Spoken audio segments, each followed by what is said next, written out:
Além do Google, obviamente que outras Big Techs também fazem cara feia para o estabelecimento de novas regras e responsabilidades propostas pelo PL das fake news. Dessa vez eu começo com o Caio. Esse fato entre Google e governo acirra, aliás, ainda mais a queda de braço entre as plataformas digitais e a atual gestão, Caio? Na verdade, a verdadeira queda de braço é entre o atual governo e a liberdade de expressão.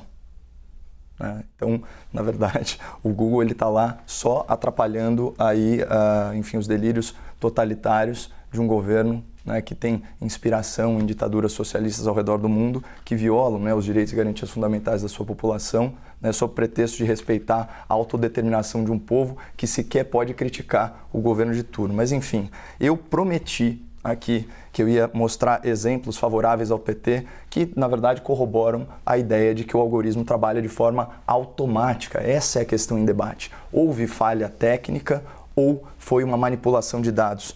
Eu sugiro, então, que os nossos espectadores procurem aí a palavra Dilma Gole. E eu fiz, lógico, tomei o cuidado de imprimir antes de submeter isso, inclusive a equipe de jornalismo aqui da CNN. O Caio já está trazendo cartaz. Lógico, olha, estou até com cartaz, né? Dilma Gole. E, obviamente, os primeiros resultados são Dilma golpe de Estado, Dilma golpe impeachment. Né? Se você usar a ferramenta do Google, que se chama Estou com Sorte, o que essa ferramenta faz? Ela coloca o primeiro resultado conforme a relevância determinada por um algoritmo. E o que esse algoritmo essencialmente leva em conta, pessoal? Quantidade de acessos. Certo? Então, ele não é ideologizado, o algoritmo do Google não é petista, ele não é bolsonarista, não tem nada disso. Ele simplesmente faz isso. E quando você vai no Estou com Sorte, por incrível que pareça, a gente é direcionado, né, por uma publicação militante, conhecida como Brasil de Fato, militante da esquerda, para um artigo de opinião que diz o seguinte: tudo começou em 2016 com o golpe contra Dilma Rousseff. Portanto, aqui está atestado o apartidarismo da ferramenta de busca. E nos primeiros resultados, mostrando que, obviamente, quem procura por Dilma golpe ou Dilma gole, né, incorrendo aí num erro de digitação, vai para o conteúdo que a maioria dessas pessoas já consome, que é o conteúdo dessa narrativa de que impeachment foi golpe. Né, uma narrativa que foi aí completamente desconstruída, inclusive por unanimidade, entendimento unânime do Supremo Tribunal Federal. Então você vai ter, no primeiro resultado, um artigo de opinião do Brasil de Fato, está aqui, né? E as outras perguntas sugeridas, olha só como elas induzem, isso nas palavras do meu debatedor, a um entendimento parcial da realidade. O que foi o golpe contra Dilma? Que golpe? Qual foi o ano em que deram o golpe na Dilma? Essa é a segunda pergunta, doutor. Quantos pedidos de impeachment teve a Dilma?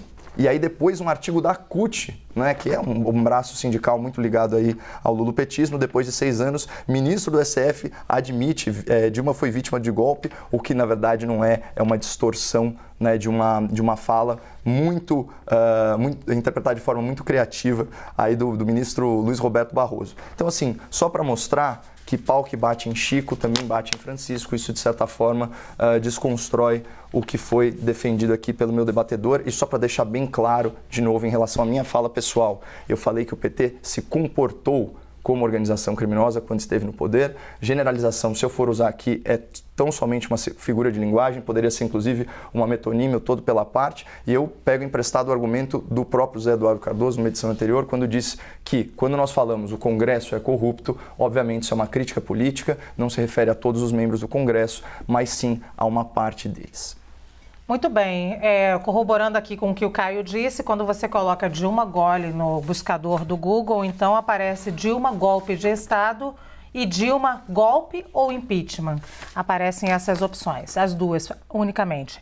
E a pergunta inicial, Zé Eduardo Cardoso, esse fato entre o Google e o governo acirra ainda mais a queda de braço entre as plataformas digitais e a atual gestão? Veja, apenas colocando alguns pontos antes de responder a pergunta, Luciana. A literatura mais especializada, Caio, demonstra que a utilização de algoritmos não é neutra. Algoritmos produzem viés ideológicos, isso está provado. Inclusive dimensões racistas, dimensões sexistas. Isso está absolutamente provado na literatura especializada, Caio. Então, portanto, não dá para dizer que uma máquina que utiliza algoritmos, ela necessariamente produz resultados neutros. Não produz. Isso está provado cientificamente. Quanto de racismo já se fez no mundo, quanto de homofobia já se fez no mundo através de algoritmos. Basta ler sobre isso. Então, portanto, a questão é, um algoritmo não isenta efetivamente uma situação desviada do ponto de vista político e ideológico, porque por trás do algoritmo estão pessoas, estão cérebros que têm preconceitos e pretensões políticas. Claro? Bem, em segundo lugar, Caio, você falou de liberdade de imprensa ou de liberdade de expressão. Será que existe uma liberdade para defender a prática de crimes? Para incitar pessoas a praticarem crimes? Para induzir pessoas a um malefício? Já que você não gosta muito do campo de intelectuais de esquerda, eu vou falar de Stuart Mill. Stuart Mill dizia que a liberdade de expressão termina quando eu afeto o direito de outro, Caio. Esse é o limite. Eu, quando propago notícias que geram ofensas ao meu direito, eu não posso concordar com isto. Quando eu induzo a prática de crimes, de golpes, ou quando eu proponho negacionismos negados pela ciência para que as pessoas ajam de acordo como tal, ou defendo golpes de Estado com ofensa à democracia, eu estou atingindo o direito, sim, o direito estabelecido, o direito do Estado de Direito. É esta a questão. Isto não é liberdade, Caio. Não há liberdade que ofenda o direito de outro. Não há liberdade para destruir uma democracia. Não há liberdade para fazer com que as pessoas não consumam medicamentos adequados para sair de uma pandemia. Isso não é ser livre, isso é prática ilícita. É isto que se coíbe. Então, portanto, esta ideia de dizer que censurar quem defende o crime é uma censura, não é uma censura o censurar do ilícito, é o evitar do ilícito. É isto que se quer discutir no Brasil hoje. Não dá para fazer política mentindo e atingindo a democracia. Não dá para fazer política fazendo com que as pessoas morram por não consumirem medicamentos adequados. Não dá para fazer o que está sendo feito hoje nas redes sociais desta forma livre. A liberdade, às vezes, pode ser uma maneira de cometer crimes, de explorar e de oprimir. Ou seja, a liberdade ela não é ilimitada, porque não existem direitos ilimitados num Estado de direito.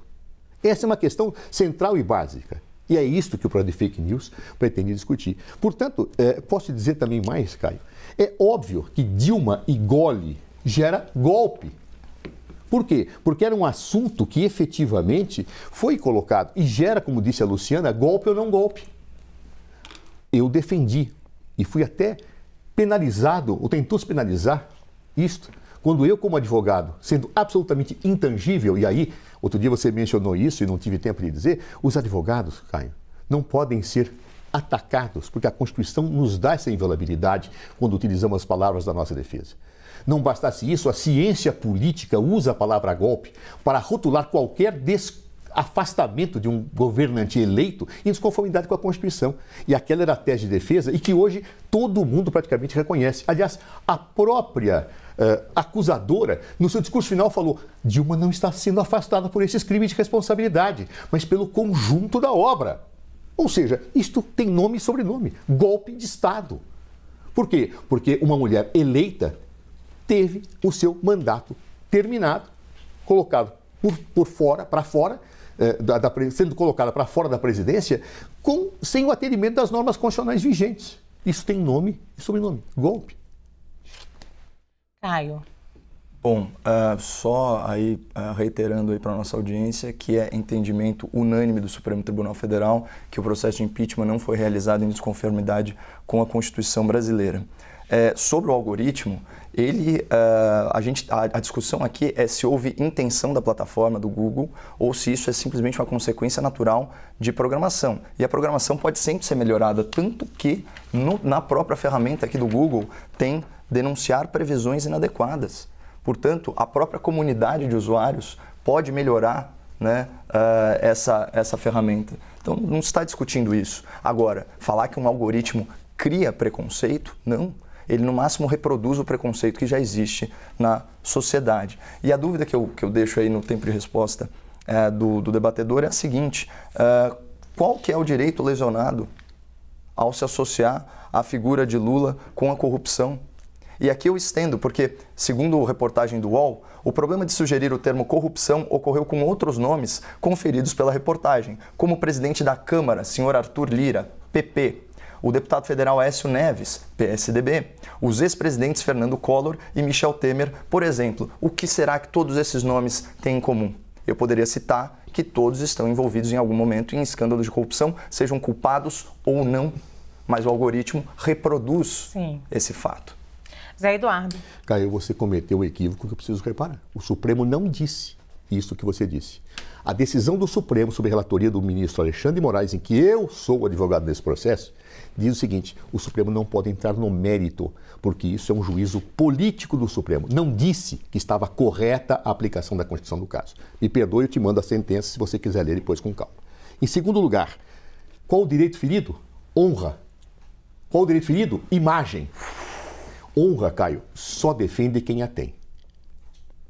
Se eu não tiver honra, eu não luto por ela. Se eu não tiver imagem a preservar, eu não luto. E você não pode dizer que o Lula ou qualquer petista não tenha honra a defender ou imagem a defender. Especialmente depois que o mesmo Supremo Tribunal Federal que você invocou agora tomou a decisão que ele era inocente. Ou anulando o processo. Muito bem, eu agradeço pelo debate até agora, mas chegou a hora de fazer a grande pergunta.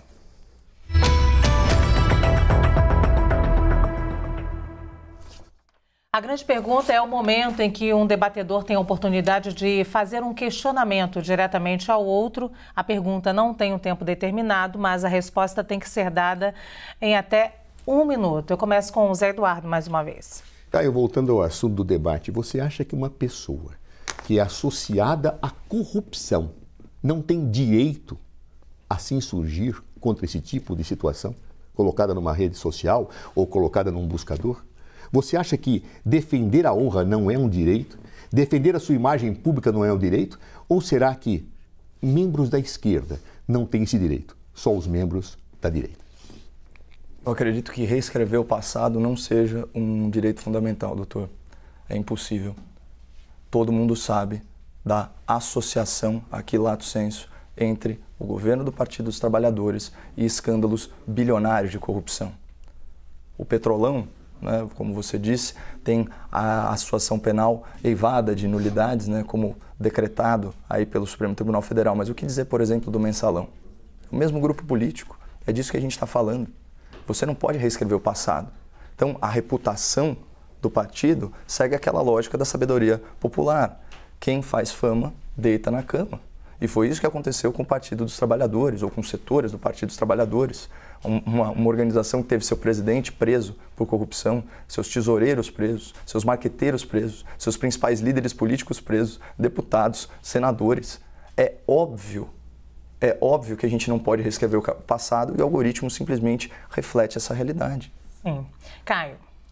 Bom, eu gostaria de saber qual que você acha, doutor, que deve ser a providência, né, da plataforma do Google quando os nomes como Arthur Lira, Aécio Neves, Fernando Collor e Michel Temer são pesquisados com o mesmíssimo termo, né, ou termos análogos que podem realmente simplesmente serem erros de digitação, né, e fazendo inclusive uma menção interessante. No caso da Dilma Rousseff e do ministro da Justiça, o senhor Flávio Dino, a palavra sugerida como corrupção ocorre apenas na busca dos nomes com a palavra coroação com acento. Nesse caso, não parece que é muito mais uma questão de automatização do algoritmo do que propriamente alguma coisa feita com intenção, que foi a tese que você levantou inicialmente? Isso é matéria do UOL. Sabe, Caio, antes de responder eu te digo, não se pode reescrever o passado, mas pode escrever corretamente o presente. Lula não é condenado pela justiça brasileira. Foi julgado por um juiz suspeito e por um juiz que não tinha competência para fazê-lo. Vamos escrever o presente como ele deve ser escrito, Caio. O passado, vamos olhar depois. Relativamente ao que você me pergunta, eu não estou afirmando em nenhum momento que o Google é culpado. Eu estou afirmando que isso tem que ser investigado. Vamos olhar o caso, vamos apurar. Aliás, o PT não entrou com uma ação judicial. O PT entrou com uma notificação para que o Google esclareça o que fez, aponte com maior transparência a situação que conduziu àquilo que está acontecendo. Ou seja, quem tem honra, defende. Quem tem imagem, defende. E isso deve ser dado a todos os seres humanos, de direita, de centro, de esquerda. Mesmo que possam ter acusações no passado que foram desfeitas no presente. Eu não posso reescrever o passado, mas, por favor, vamos escrever de forma correta o presente. Muito bem, agradeço aos dois debatedores. Vou pedir um plano geral aqui para a gente poder falar um pouquinho. Caio, eu coloquei aqui todas as sugestões de nome que você trouxe e talvez aí o Google já tenha feito a mesma modificação que fez com o presidente Luiz Inácio Lula da Silva, porque o nosso telespectador, se fizer o exercício que você fez agora, em nenhum momento aparece a sugestão da palavra corrupção, aparece coroação do rei, coroação rei Charles. Então, falo isso porque o nosso telespectador pode estar, nesse momento, fazendo o exercício que o Caio sugeriu e falando, não, ele não está falando algo real. Uma matéria Neste momento, não é real. Neste momento, não é real.